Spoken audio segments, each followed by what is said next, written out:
Hi, welcome to episode 273 of the Corner of Knit and Tea. My name is Laura. I'm also known as Fluffy K on Ravelry, Fluffy Kira on Instagram and Twitter. I blog over at the corner of knitandtea.com, which is where this episode and every episode show notes will be. We have a Ravelry group called the Corner of Knit and Tea, and I also have an Etsy shop where I sell my handspun yarns called the Corner of Knit and Tea. Hi, how are you? Excuse me, frog in my throat. It is Monday, April 13th. I hope that you have had a lovely Easter weekend if you celebrate, or a lovely Passover. And I hope that you and your family and friends are safe and well in this uncertain time. I have had quite a week since I last spoke to you. We are safe and healthy here. We have gone through 6 different kinds of weather. It was warming up when I talked to you last week. It was super warm for a couple days. We got up into the 80s, and then of course we fell again.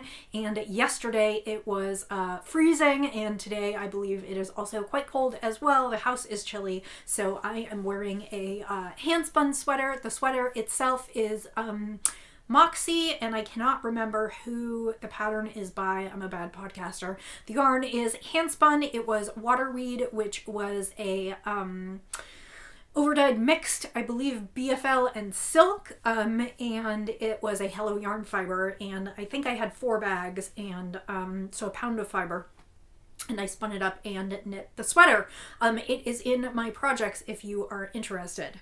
So it is chilly again. I expected that we would get there before the end of April. I don't mind so much. Yesterday was very rainy and thunderstormy and windy. Unfortunately, the south part of the United States did have tornadoes, and there were areas that were affected by wind damage. We were lucky in that we were not. Our weekend was a quiet one. I did not go out at all. Wes went out once to procure groceries, and we ordered Chinese food in one night from our favorite Chinese food restaurant that actually will still deliver to us. So we have been trying to order from them once a week to kind of keep them afloat. I did some retail therapy this week. Not everything is in, but you'll see products over the next few weeks, and I will be sure to let you know when I have purchased them from small businesses that I am looking to support, mostly fibery and yarny pursuits. And some of them will appear in my projects, and I'll talk about them as they do. So, I don't have anything profound to say. I wish I did. We are still in a time of a huge amount of uncertainty. Kansas and my area of Kansas is under orders not to do anything until April 30th. I fully expect that that will get extended. So those are stay-at-home orders. Basically, don't go out to do anything that isn't essential. The only things I have been out for in the last couple weeks are either groceries or I've made a couple runs to the post office. So that is about it for here. I have been staying in touch with friends and family. I have been having weekly chats with my niece and nephew, and I have also been speaking to my parents each week.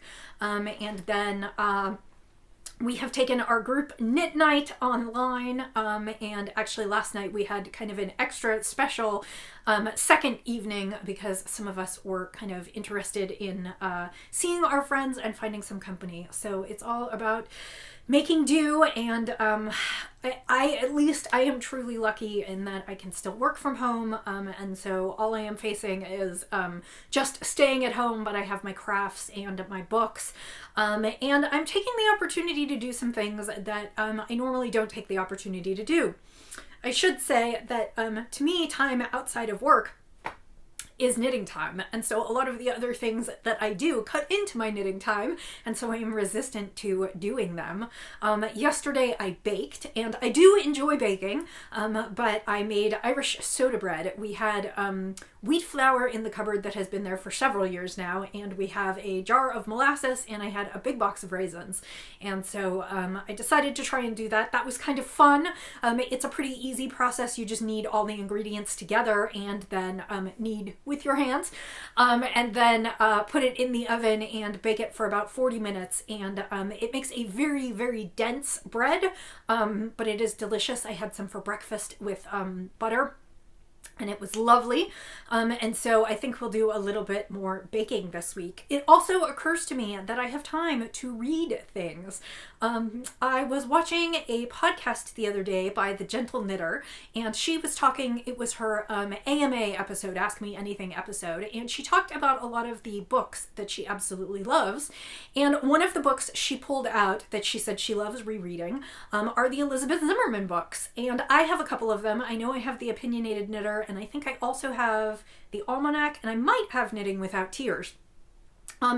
And for those of you who are unfamiliar with Elizabeth Zimmerman, she was a prolific knitter and kind of one of the people who is credited with founding sort of modern knitting. And she established Schoolhouse Press, which her daughter Meg Swanson still runs. And she started a series of newsletters in which she sort of wrote in her own inimitable style to her subscribers about how things were going in her world and patterns and knitting terms. And it occurs to me that I've never actually read the books. I own them, I've used them for their patterns, but I've never actually read through them. And so I thought it might be charming to sit down and read through some of them and to just look at the knitting books on my shelf as more than just patterns, but some of them are definitely volumes that have stories to them. So I think I'm going to try and do that a couple of afternoons a week and just, you know, take the time to do things that I haven't been taking the time to do, and immerse myself in things other than the crisis and everything that's going on. I get so caught up in news reports and Twitter and what's going on and everything as it's changing so quickly. But I would like to do a little bit of escaping into some things that I would love, and I think maybe Elizabeth Zimmerman books will be that. So that's sort of where I'm going with that. So that was a little bit of a long-winded intro. Let's get into the tea and the knits. Today I am drinking some teas that I picked up at Mount Rushmore when we were there a couple summers ago. I have all kinds of tea, and a lot of it is what would be considered past the expiration date, because tea does expire. The ingredients are not as fresh as they once were and do not taste quite the same. But I have a ton of tea, and one of the things that I have been enjoying is having a cup of tea in the evening before I go to bed. And that is something that I've done on and off throughout the years, but I've been doing that more lately. And so I pulled out this canister of teas, which technically is just teas. They are put together by the Tea Can Company, Specialty Teas in Pipersville, Pennsylvania.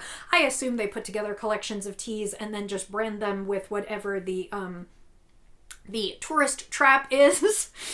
So today I am drinking a mango tea, which is, let me see on here, black tea, mango pieces, marigold flowers with mango and passion fruit flavors. And I am drinking that in my tea time mug that is kind of adult. And that was from, oh, now I'm not Abercrombie and Fitch.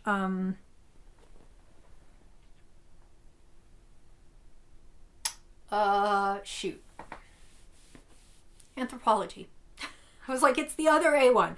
Anthropology. I picked that up at Anthropology a few years ago, and it makes me laugh, even though it's got a bad word in it. Ooh, that's hot, but that is very good. So let's talk about the knits. I have had a lot of time to knit, and I have made a lot of progress. So let's show you first the two projects that you know about. The first one is my Ripple Crop Top by Jessie Made Designs. I did not make a ton of progress on this week because I actually cast on something new, which I will show you in a minute. This is as it sounds, a rippled crop top, although mine will not be so cropped. I am at about 9 inches, I believe, as of last measuring. This is just a simple ribbed pattern. It is started in the round from the bottom up, and it is intended to be a crop top, although mine will not be, because I am not comfortable with that. For myself, I should say, all of these, anything I say about this relates only to myself. I heartily encourage you to make it as suits you. It is knit in the round bottom up until I get to the armholes and will split for sleeves. I went ahead and looked at some of my favorite sweaters, including this one, and measured how long I usually knit from the underarm down. This one is 14 inches and basically comes to about mid-hip, so I believe that I am going to work till about 11 inches on this. So it will be kind of top of my jeans. It will be slightly shorter, but not super cropped. So this is going to be a nice summer tee. I might add some sleeves to it. I haven't decided yet. The original is a crop top with very short tee sleeves, and I have enough yarn that I can do more. So this is my current progress. I am using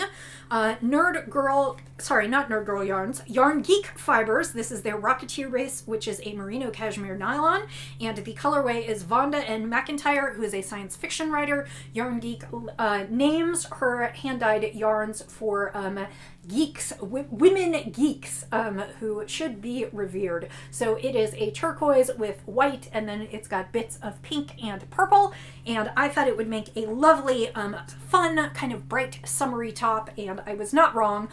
This is a great evening knit while I'm sipping my tea and reading, because it is just a, like I said, it is a roundy and a rib.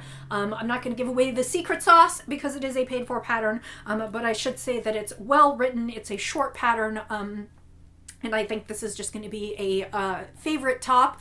You can, if you want to do it as a crop top, most people can do it in 1 to 2 skeins of fingering weight yarn. I actually have 3, which is why I'm considering making it a 3/4 length sleeve tee. I haven't decided yet. I'll have to see where I get to. It looks like the short sleeves are kind of wide, so I'm not sure whether that would work to add longer sleeves, but I still have plenty left. These are my first 2 skeins, and then I have the complete 3rd skein. And I will probably think about winding up that 3rd skein too. As you can see, I think these 2 skeins are quite different, and so I have been alternating skeins for rounds, and it is pretty easy, and will just make it look very well blended. So that is what I'm working on. Excuse me, I'm just gunky today. The weather going back and forth really is doing a number on my sinuses, and this has been going on for 4 or 5 weeks now, and I have no other symptoms, so I am positive I am not ill. Anyway, this is just kind of a fun summer tee and a project that I wanted to do. As I talked about in my last podcast, things that are fairly simple are right where I'm at right now. While I would love to be doing some fancy design things and other, what I am finding most comforting right now is simple knitting. So that is this one. The second project I have on the needles I showed you last week, and I have made some good progress this week. I decided to knit the Painting Bricks shawl by Stephen West, and rather than pulling together minis, which is a great thing to do, that the shawl is basically designed for scraps or minis or all kinds of colorful riotous color, I went ahead and decided to use 2 gradient skeins. And these gradient skeins are from Freya Hand Paints Fiber, and they are her lace weight, which is a 2-ply merino a 2-ply merino lace weight, and she does these beautiful ombre gradient colorways. This one is hard candy, and it actually started at yellow, but now I'm well into the green. And this one is called Cloud, and it is the grays. And so I am using those together. The pattern itself calls for fingering weight yarn, so I know that I may either run out before I get there to the end, or that there may be differences based on the weight of yarn I'm using. I am kind of playing it by ear, and we'll see how far I get. I had thought about going down a needle size, but ultimately I ended up, I believe, using the needle size in the pattern, which is a 5. And this is the progress that I have so far. So the shawl is designed to look almost like bricks, and it is the interplay of the main color, which is garter stitch, and then the contrast color, which is the stockinette stitch in between, what forms the little bricks. And I decided to go ahead and use my main color as the colored skein, and as you can see, the gradient, the hard candy bright colored skein, and as you can see, I am now into the green. It did kind of a nice fade there into the green, and so I will be working on that for a bit now, but I have quite a bit more than I did last week. It is still, now it's going to start looking interesting because it's going to be all bunched up on the needle for a while, but I am a good chunk of the way through the pattern, and I will just keep going until I run out of my main color.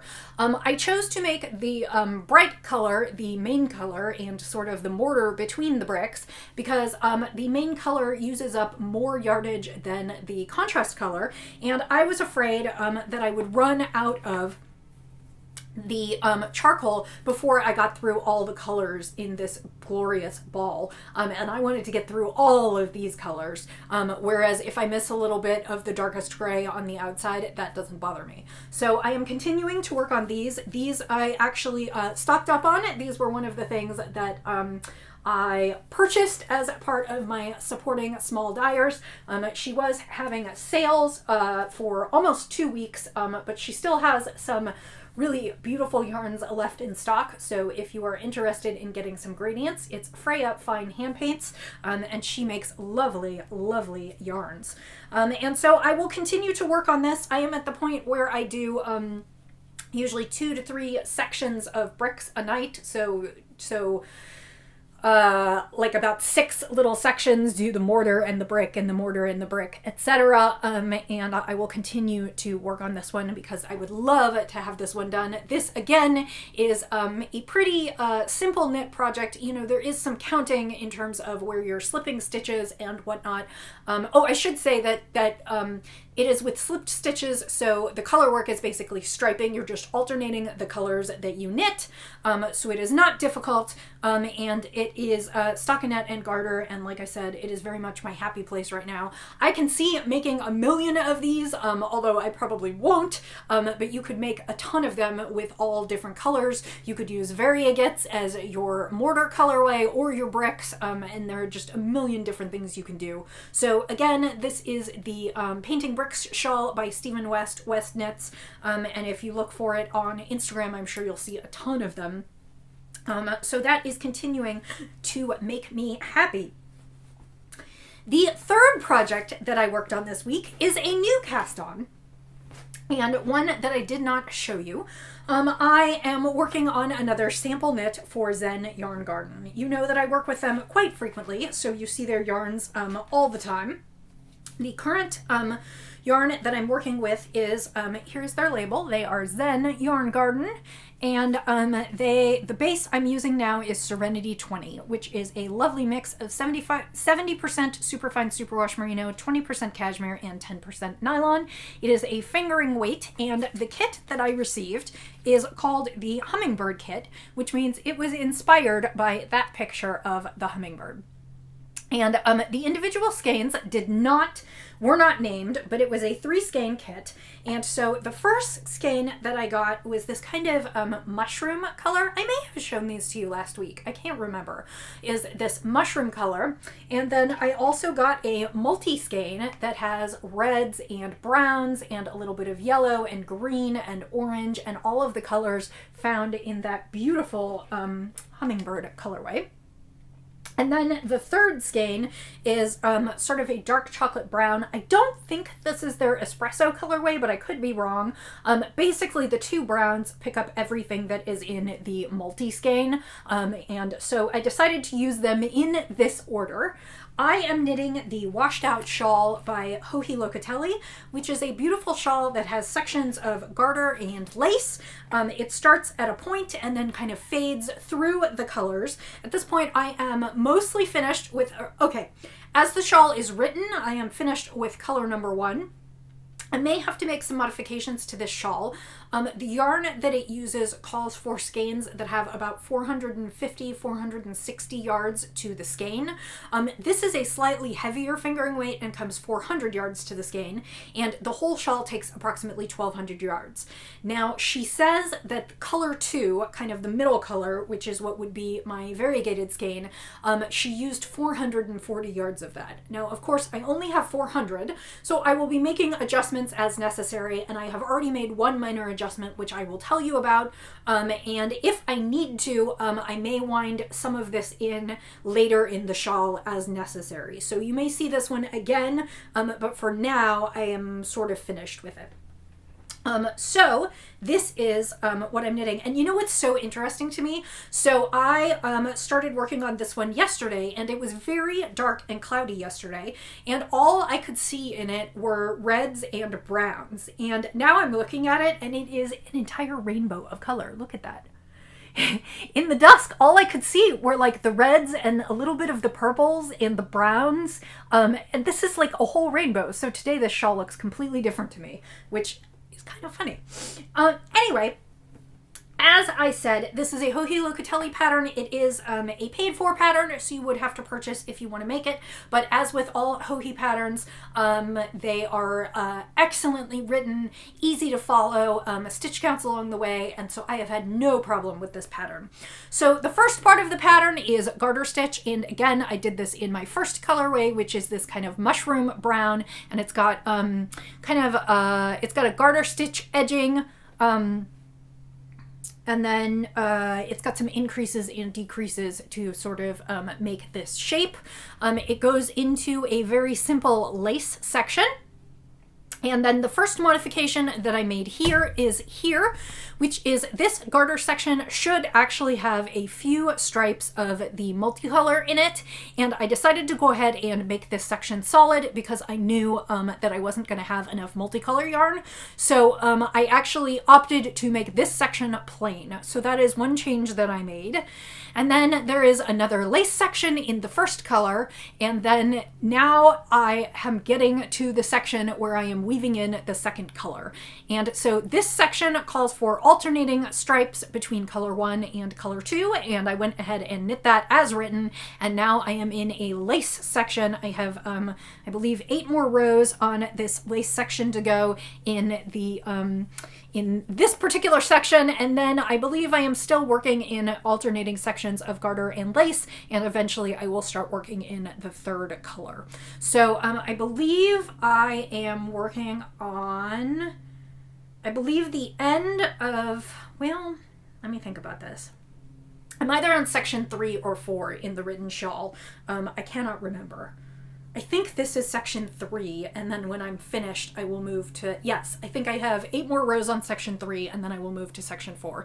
Anyway, I am knitting along with the pattern. The garter stitch is soothing. The lace is intuitive. I am in a good rhythm. I probably knit about 400 yards this week, so I am making nice progress on that. This is going to be a really large, really cozy shawl, and I am excited to work through this. As I said, the yarn is merino cashmere nylon. It is super squishy and super soft and a joy to work with. And I can't stop looking at this. I am so tickled. I guess I did not look at the skeins in bright light, and I just did not realize that there were nearly this many colors in it, and it is just so much more beautiful than I thought. It's just absolutely amazing. So there you have it. This is the hummingbird kit. I am sure this will be coming soon. To Zen Yarn Garden, and she'll probably do a kit with this shawl pattern. So I'm excited to keep knitting. This one is a beauty, and like I said, it's an easy one to knit, so I have spent lots of time on it. So that's what I will be working on, especially now that I love these colors.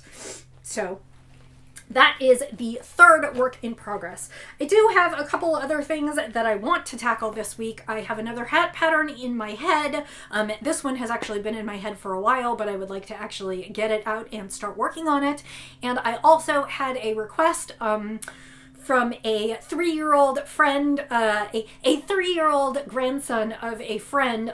We knit him a bunch of hats when he was born, and he has worn them to death. I can't imagine that he can still, I guess maybe we knit a few. When he was born, he was in the NICU, so we knit a few, and he was there for a while, because he was born fairly early. And so we knit a bunch of hats for the NICU, and then I believe we knit a few more hats at maybe like 6 months or a year, and he has outgrown them all and keeps asking when he can have more hats. hats. So we are working on, my knitting group is working on knitting him some hats this week, as well as some hats for his brothers. So I'm going to try and do a hat. I have a skein, leftovers of a skein of a burnt orange that I used to make a hat for Miles last year, and I'm thinking about making a fox hat if I can. I need to find some white. I don't really have any undyed or white yarn in my stash, so I need to figure out, I need to see if I can find anything that would work, because there's a really cute fox hat pattern on Ravelry that I would love to do, and then just do like button eyes and a nose, and I think it would be absolutely amazing, but I need to figure out if I can find that. Anyway, so that is also on my list for this week. Let's move to crocheting really quickly. I started the 100-Day Project, which is an online project for artists to work on something for 100 days. It actually only started on Tuesday, April 7th. Was it Tuesday or Wednesday? Let's see, the 10th was Friday, so 6, 7, it was Tuesday.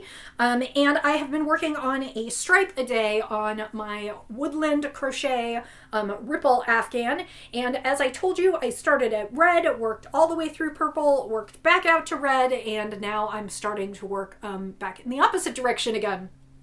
So this is Stylecraft DK. I put together I bought a kit from Wonderwool in England, and the pattern is Lucy of Attic 24. It is her woodland crochet along ripple blanket. This is not the color pack that is used with the woodland crochet along. However, I am using the pattern for this package. I wanted to do some bright, fun colors for Miles, and so I settled on a rainbow. This afghan is 108 color stripes long, and each color stripe is 2 rows, and it's basically the same 2-row repeating pattern all the way through. And so I obviously, I started the 100-Day Project with a lot of, or at least a chunk of the blanket still done, but I am pleased to put a row on each day, and it's 108 rows for the blanket, so I will definitely finish the blanket during this time. And then it also has a border, and then if I run out, I have a second blanket kit in a different set of colors that I want to do for Roxy, and I also have mine, which is sitting approximately a third of the way done. So I don't know exactly how far I am through. I haven't, well, I guess I should say I have 15 colors. So 15, 16, 32. So I'm about a third of the way through, a little bit less. And I will just keep going until I run out of yarn. Or not till I run out of yarn, but until I hit 108 stripes. And I'll have to see what 16 divides into. I'll have to see, but I'm going to I'll end with a pattern and then figure out what the crochet border is, and then I will move on. So this is where I'm at, and I'm loving the rainbows. It is fun and cheerful, and I am enjoying working on it every day and posting photos about it. So that my Instagram feed doesn't get too cluttered, I'm mostly posting about this in my stories because I have to come up with creative ways to take pictures of my blanket every single day or every other day. And that's a lot. So, but you will see this a lot in the next several weeks, and I thought since I had managed to finish another repeat that I would come show you. I realize it's a lot of the same thing over and over and over again, but I am enjoying it. And at this point, it's basically a lapgan for me. This should be approximately the size of a twin bed when I am finished. I have 15 skeins. I expect I will use most of them up in the blanket. At this point, I figure I'll probably do at least 6 sections of rainbow, you know, red to purple to red to purple to red to purple, and do that 6 times, and then we'll see kind of what happens from there. Although I guess it probably will be more than, well, maybe not, because that's double. Yeah, I guess it probably will be about 6, maybe 7. We'll have to see. So that is what I'm working on there. Hang on, we are mostly done. Now we come to spinning. I am spinning some beautiful fiber from Southern Cross Fiber. It is fiber that I have hoarded for a long time. South African superfine merino in the colorway Veterinary, which is based on the Terry Pratchett Discworld books and was part of a mega sal that David of Southern Cross Fibers coordinated in 2015. I have finished spinning the first braid, and the first braid, it's a little bit hard to see all the colors. It is kind of a plummy burgundy, a navy, and then a sagey foresty green, and there are kind of lights and darks on the blue and green, and then the purple burgundy is actually only pretty much in dark. And this is the first bobbin, the first braid, and this braid I spun straight through in large color chunks. So I'm going to spin this fractally. Like I said, I spun the braid straight through. I didn't strip it. I didn't anything. It is spinning fairly thin. It took me a little over a week to spin that bobbin, and I am currently working on the second bobbin, which I have torn into 4 or 5 strips. And so as you can see, the colorways are kind of the light blue, sagey green into a more kind of scummy olivey green, through light blue again into navy, and then into that gorgeous burgundy. And I actually wish there were more burgundy in this. There is not as much as I would like. Although, interestingly enough, I think there was more burgundy in the other bag that I spun. So hopefully that will come out when I ply. Anyway, I have 2 of these left. Which is probably approximately 1 ounce, a little bit under 1 ounce. And I am spinning these straight through in strips with shorter color runs, and then I will ply them together. And my hope is actually that since I have so little left in the way of singles, that I will be able to ply these this week, in which case I'll have to pick out something to spin for next week. I am still taking pleasure in spinning. I have been spinning the singles on my Ashford Joy, which is in my office here. It's actually just the other side of the camera, and I have been taking time to listen to podcasts and spin a little bit each afternoon, which I have been enjoying quite a bit. And I'm enjoying working through some old stash, and I'm also making some new purchases, which you will see as I start to unwrap them and spin them. And so I am kind of enjoying spinning again. I don't know what will go in my shop, because some of the things that I have been spinning are things that I've been hoarding for a while and hope to keep for myself, but I think my next spin is actually going to be a combo spin, and it will be for the shop. It's just 2 fibers that I've received from Hello Yarn that I think would look nice together. So I think that might be my next spin. We'll have to see. I flit from idea to idea, and I'll just have to see what mood strikes me after I finish plying and I'm ready to start. So that was more of a proper length of a podcast. I'm looking at the clock and it is 31 minutes in. Thank you for joining me today. As I should have said in the beginning, if this was your first time watching the podcast, welcome. I hope you enjoyed what you saw. It's a pretty standard podcast for me, particularly when I am being fairly productive. For those of you who came back to join me again today, subscribers or have watched before, thank you. Welcome back. I appreciate your support and your reviews, and I hope that you enjoyed seeing what I was working on. It's interesting. Some days I feel very uninspired and overwhelmed by everything that's going on, and some days I feel like this is what we have been preparing for all our lives. It's time for me to pick beautiful projects and things that I've been meaning to get to and work on them. So I hope that you are happy and healthy and safe with your family and friends through this social distancing time and this period of uncertainty, and I hope you remain so. I hope that you find inspiration in crafting or comfort in crafting, and I will say until I see you again, happy knitting, happy spinning, happy sipping, and I'll see you next time. Bye!